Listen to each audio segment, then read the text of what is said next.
Thank you so much. And thanks to all of you who have been so clear today as I have been listening to my dear friend, Brother Cohen, and to Jonathan King. Thank you for gathering us and the MIT Mass Peace Action, Massachusetts Peace Action. Sabina Martin, thank you so much for all the work you do, the Poor People's Campaign, and to everybody who has gathered on this call. Larry needs to get some what we call jackleg preaching license.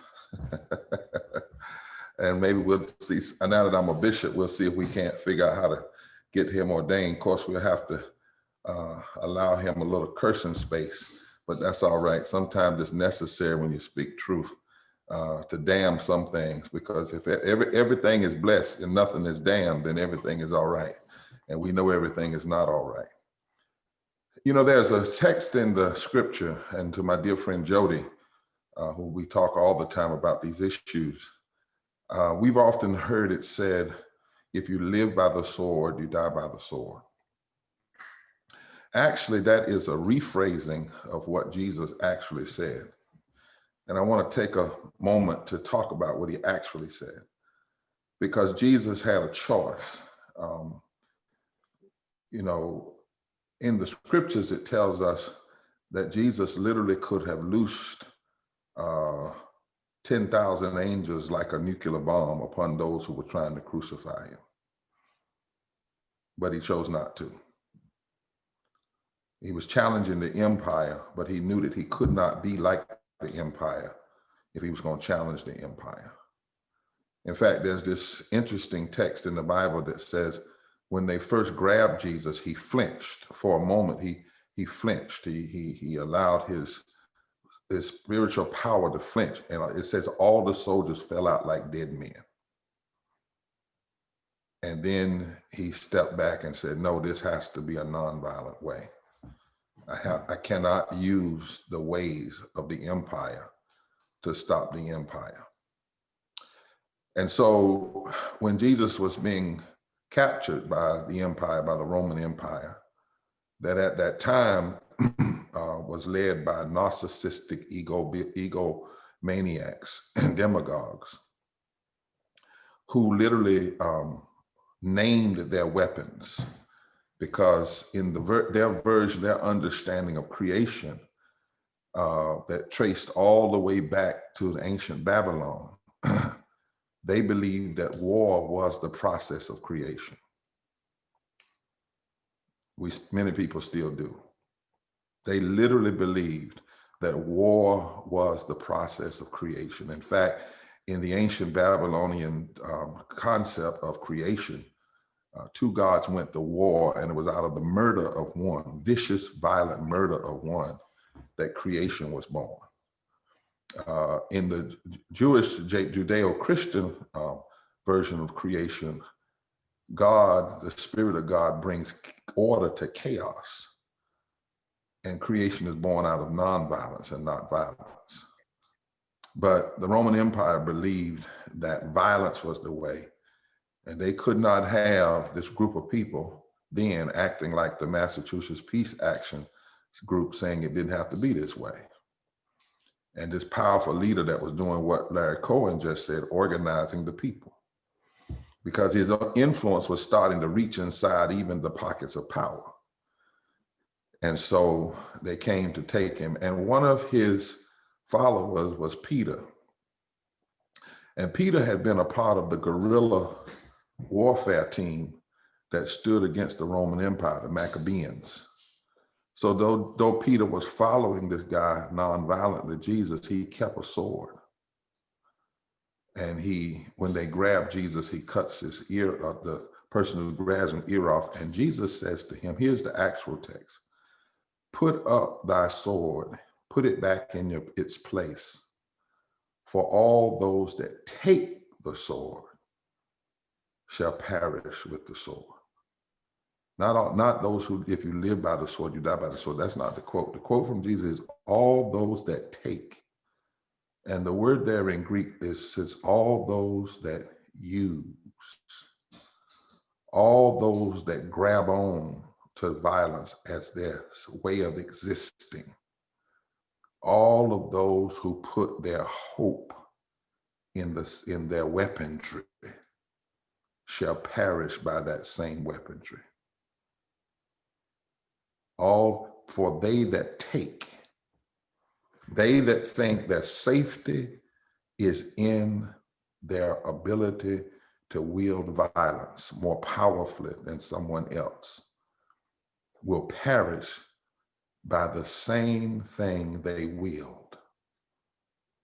Because the same thing you wield, others will then begin to believe that's their safety. And they will build some, and you will build some, and they will build some, and you will build some. And after a while, the sum that you have will cause the perishing of everybody. I've been thinking about what that means. And I went back and read, as you know, Eisenhower's speech about the congressional. And it's interesting that Cohen laid it out because, you know, we often reduce that quote and say military-industrial complex. That's not the original quote. The original quote of Eisenhower was the congressional military-industrial complex. That was the quote. They pulled that out. But that's what he was literally saying in that final speech before he left presidency. But there are some other things he said. He said, we annually spend on military security alone more than the net income of all United States corporations. All United States corporations. We spend more on the military. He then said in 61, this conjunction of an immense military establishment and a large arms industry is new in the American experience. The total influence, economic, political, even spiritual, is felt in every city, every state house, every office of the federal government. And it was interesting to me that he said, even spiritual. And that's when you know you have devolved into an empire, is when even your spirituality is determined by your weaponry. Spirituality is supposed to call us back, give us put some what we used to call governors. When I used to drive a school bus, they had a governor on it. And they made it so the school bus couldn't go any faster than 45 miles an hour. Didn't matter how hard you pushed it. But when spirituality is linked to war and militarism, then spirituality actually promotes the violence and gives cover for it, endorses it, makes it a religion, not just an economic venture, but building a greater weapon, building a greater nuclear weapon literally becomes a matter of from people's faith, their religion, their God. And when God and money are the same thing, that's a terrible connection. He then went on to say, we must guard against the acquisition of unwarranted influence, whether sought or unsought, by the congressional military complex. Now, I stopped for that because he said unwarranted influence, sought or unsought. It was a sense that the military and the congressional military industrial complex left to itself will become a spirit that will take over things, and even good people won't even realize how they're being controlled by it. It'll become so powerful that it doesn't even have to intentionally seek influence. The influence will be given. And he said the potential for the disastrous rise of misplaced power exists and will persist. And then I saw this line that I had not heard. Only an alert and knowledgeable citizenry can compel. Only an alert and knowledgeable citizenry, because the one thing empire mentality seeks to do is lull the citizenry to sleep, is lull the citizenry to apathy. which we cannot afford. He wrote this in 61, but it is just as important 50 years, 50 years later, 60 years later. 1961 was when it was written. So when I look at this, and we are a nation, Dr. King said this in 67, and you know, again, I'm referencing some stuff I was listening to Larry when he was talking about who gets paid and where they got paid and how they started out being good people. People forget that when Dr. King said this line, a nation that continues year after year to spend more money on military defense than on programs of social uplift is approaching spiritual death, is approaching spiritual death. There's two things we ought to know about that. First of all, what is spiritual death? In my tradition and the tradition Dr. King was speaking from, spiritual death is not just, you know, you don't pray or you don't sit down and seek nirvana or you don't ask God for blessings. That's not what spiritual death is. In the context that King was talking about, spiritual death is when you develop a consciousness that says, I don't care who has to die as long as I get my weapons. Spiritual death is when you no longer care for the poor and the hurting and the broken. Those things are pushed away from the center of our existential realities. That they don't matter anymore. All that matters is how much money, how much power, and how much death can I create. You know, because ultimately racism is about power, money, militarism, racism, poverty, those three evils. Spiritual death is when we don't address those issues. Spiritual death is when pulpits and places of proclamation become silent to those issues. Spiritual death is when we don't cure our warring madness. We don't even try to cure it. We want more of it. We want to be more infected by a warring madness. And this constant giving in, this constant taking hold of the sword will drive a nation crazy to the point she doesn't even know she's crazy. And that's what spiritual death is. Spiritual death is also when it grows year after year, he said. And you should know that when Dr. King spoke those words as a part of his time to break silence, this is what we don't talk about. 160 newspapers wrote articles against him the next day and continued. He immediately lost his invitation to the White House. And here's another part you don't know, people don't talk about. Almost every civil rights organization and even his own denomination stood against him. Because they too were getting funding from the military-industrial complex. The major civil rights organizations wrote resolutions against Dr. King's stance. When he said we got to deal with poverty, militarism, and racism. Black civil rights organizations attacked him. Not just the white community, not just the military, not just the president, not just the proponents of the Vietnam War. By the end of the year, Dr. King was in a very, very lonely place.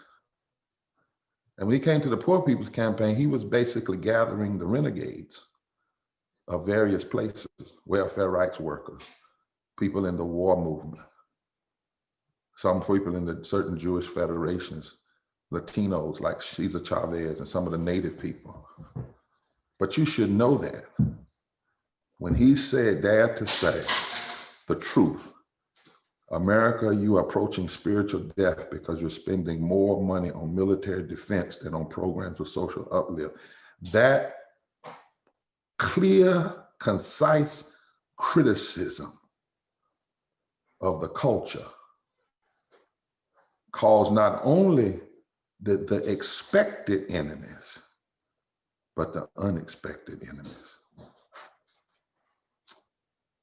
In a piece we did called The Souls of Poor Folk, the Poor People's Campaign did a whole section because we, in the Poor People's Campaign, say that there are 5 interlocking injustices, 5 interlocking evils: poverty, systemic racism, and we talk about racism in all of its forms, from how systemic racism toward Black people, brown people, Asian people, Native people, Latino people, and the collateral damage done to white people, and how racism is ultimately targeted at people of color, but it's actually a hatred for humanity and a hatred for the democracy itself.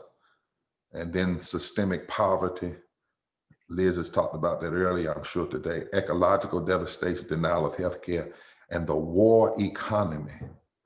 And then the false moral narrative of religious nationalism. And in that study that we did called The Souls of Poor Folk, one of the contributors said weapons of war and their capabilities are keeping some of our influential leaders starry-eyed and willing to spend billions on them with a disregard similar to that of purchasing 4th of July fireworks. Meanwhile, the parts of government that serve the poor and middle class are effectively shut down. Effectively shut down. This should break the hearts of everyone and compel a revolt at the ballot box. Let me talk about this war economy in context of COVID, which I think we should do more of. We have all this military budget. We have all these nuclear weapons. The United States alone could probably blow the world up 100 times. Seems to me 1 time is enough. I know 2 would be surely enough, but 100 times. All this weaponry, but not one of them can stop a germ that looks like a tennis ball with dreadlocks. That's what COVID looks like. All this power. Jesus said, if you take a hold of it, you'll perish by it. All this power, and what are we told? To protect us, to keep us alive, to sustain us. We need to be able to blow the world up 100 times. And yet all of this, not one of those nuclear bombs can stop a little teeny germ that looks like a tennis ball with dreadlocks, as Bishop Flunder says. All this money into militarism, and we don't have the capacity in the hospitals and health systems to deal with the influx of patients, according to scholars from all over, Johns Hopkins. We find out in the midst of this pandemic, the pandemic exposed the fissures of poverty, racism, and how bad our public health systems really are. Federal funding for emergency preparedness and healthcare has been on the decline for 15 years while the military budget keeps going up, up, up, up. If you take hold to the sword, you'll perish by the sword, which doesn't mean you necessarily will be blown up. That's what people miss. It doesn't mean if you take hold of the sword, you're going to be blown up or killed by another sword. I mean, you take hold of the sword, you put all the money in a sword, then you're going to leave other things undone that will destroy you. The amount of federal funds given to state and local officials to prepare for health emergency has been cut in half or more over the past couple of decades, according to Crystal Watson, a senior scholar at Johns Hopkins. The 2 key federal programs amounted to $1.4 billion. These are public health programs in 2003. And by 2017, those programs have been cut to $662 million. They went from 1.4 billion to 662 million. But military budgets haven't been cut. And she goes on to say, every administration has made cuts to these programs. It has been a downward trend for a long time. And because the decision was made to take hold of the sword, we've now had more people die than in World War II. Because we took hold of the sword and we let go of caring for our people.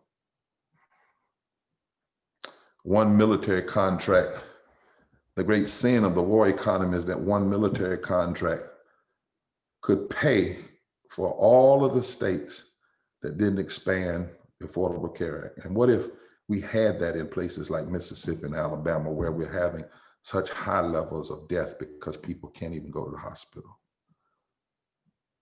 It always blows me away when we quote this in the Poor People's Campaign. Our current military budget war economy is more than 5 countries combined: China, Russia, North Korea, Iran, Iraq. Could that be one of the reasons we're doing worse than them in our COVID response? Because we've taken hold of the sword. If we're going to be nothing, we're going to be able to blow up everybody.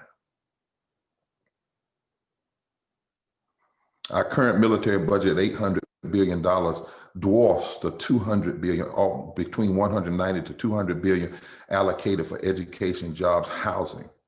And one of the things we're going to have to start talking about, Jonathan, is not just does it cost us when it comes to education, job, and housing.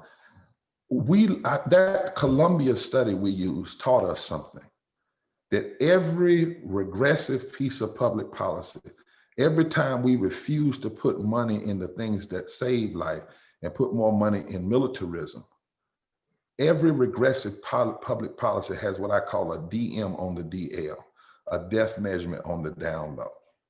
In other words, people die from poverty. They die when they don't get access to education. They die when we don't have health care. And we're going to have to start talking about that. When you spend 54 cents of every discretionary dollar in the war machine of the war economy, and less than 16 cents in education and infrastructure, there's a death measurement. And living wages, there's a death measurement. There's a death measurement. Right now, we've got a situation where only 39% of Americans can afford a $1,000 emergency. There's a death measurement in that. And we need to start talking about it in those terms. And I want to always challenge everybody on these calls to make sure that as we challenge the systems, that we always use the word poverty and the poor, not just working people and working class folk. We have to talk about the death that is caused from poverty and the poverty that is caused because we've taken hold of the sword. And that death caused by poverty is in Appalachia and Alabama. It's in Massachusetts and Mississippi. It's among Black folk and white folk. What we know is that these wars for the last 50 years have had really little to do with protecting Americans. Well, there's been a lot of profit, private contractors performing a lot of the traditional military roles. One study said there was almost 10 times as many military contractors per soldiers in the Afghan and Iraq wars as there were during Vietnam. And many of them making far more money than underpaid US soldiers. Army privates in combat earned less than $30,000 in 2016. And yet the top end of the pay scale, the disparities are even more extreme. In 2016, the CEOs of the top 5 military contractors earned an average of $19.2 million, 90 times more than even a US military general. But when we go back to those privates, we then turn around and make private is 640 times more than an Army private, and many of our Army privates are on food stamps. One of the things that we're going to have to say is too many people are making a killing off of killing. It's just that simple. And we're going to have to expose that and show it and show the death toll. A killing off of killing. And not just in this country. 2016, there was a 52% increase of civilian deaths from airstrikes in 2017. And most of them were women and children, comprising 68% of these deaths. But when you take hold of the sword actually then ends up turning in on those who wield the sword. So in 2012, suicide claimed more military deaths than military actions. 2014, the risk of suicide was 22% higher among veterans than US civilians. By 2017, an average of 20 veterans were still dying by suicide each day. When you take hold of the sword, you perish by the sword. And then finally, why we must challenge this war economy is research tells us that $1 billion in military spending creates 11,200 jobs. You know, they always throw that out there. Well, it's creating jobs. But the same amount of money would create 26,000 jobs if it was invested in education, and 16,000 jobs if it was put into clean energy, and 17,000 jobs if it was put into healthcare. So put into to education, you can create with $1 billion 15,000 more jobs than you do putting it in the military war economy. And you can create 6,000 more jobs if you put it into healthcare. We also know that in the United States, in Vietnam, 68, we had military bases in 50 countries. Now we have 800. And if you add special forces to command to that, it's another 149 countries. 149 countries. We spend $150 billion a year maintaining comfortable bases in Italy, Okinawa, Germany, but the water in Flint is still not safe to drink. The subway systems in Washington, D.C. and New York still have deadly accidents. And the schools in Baltimore and in South Carolina and all over this country don't have enough heat, and many of them have lead in the paint and are run down all around this country, according to our dear brother, David Vine. When you live by the sword, you die by the sword. When you take a hold of the sword, you perish by the sword. And so we must do exactly what this conference has said. We must loose the grip of the sword. We must loose the grip of militarism. We must loose that grip even if it's unintentionally given, as Eisenhower said. And the only thing that can do it is an informed and enlightened and an organized population. All of us, even the lives of those who wield the sword, if we keep taking hold of it, it will keep perishing us, killing us, and undermining us. But we don't have to accept it. That's why my tradition teaches me Jesus didn't accept it on that Thursday. And it looked like the sword had won, that the militarism had won. But then later there was this powerful resurrection. Could it be that right now in this moment, right here, right now, where it's so clear that if we weren't so holding on to the sword, we could be releasing people health care in the midst of this pandemic. If we weren't so entitled to tied to the sword, we could redirect some of that $800 billion into the things that are really creating national insecurity, like poverty, the lack of health care, the lack of living wage. And could it be in this moment, in a way not seen since the peace demonstrations of Vietnam, that a resurrection is coming, that a resurrection is here, and that a resurrection of the calls for peace and the stand against the war economy is right at our grasp. And as my dear friend Larry Cohen said, it can't be 5 years from now. It can't be 20 years from now. It's got to be right now. Because if you take hold of the sword, you perish by the sword. But the logic of that text has a contrast. If you loose hold of the sword, then you live because you chose nonviolence over violence. Thank you all so much. Thank you for all that you all have done in this conference today. Thank you.